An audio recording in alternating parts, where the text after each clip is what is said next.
single time we talk about Bitcoin, don't we sit down and say, let's talk about angles of attack, how we get fucked, and this and that? Well, guess what? The politicians in Washington, D.C., and the CIA and the FBI have been doing the same thing. How can we attack the U.S. Constitution and do it so the obedient idiot voters give two flying shits? Well, guess what? Turns out it was medical tyranny. How did it start?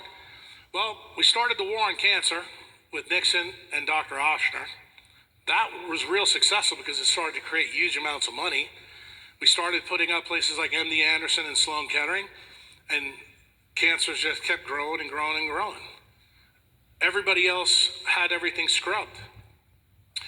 Along comes Ronald Reagan, who, just so you know, in part of the Kennedy assassination, which you can read about in two books that I'll tell you about later, he was part and parcel of this situation, and he agreed to step down so that Nixon could be the president first.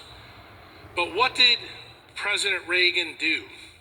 First big thing, he created a law called the Bayh-Dole Act in 1980 that allows researchers to profit off their research. That was when the fuse was lit. What happens in 1982? Ronald Reagan puts Dr. Fauci in charge. Then what happens? Dr. Fauci, after the Patriot Act, when the CIA and FBI realized that you can't do bioweapons research in the United States because the way the laws are written then, it was an act of treason and you could be hung. So what did they do?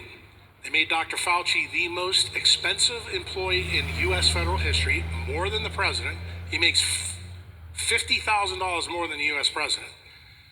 And he was in charge of all the stuff that was at Fort Detrick. And that's when he started to put it in the Ukraine, and he started to put it in China.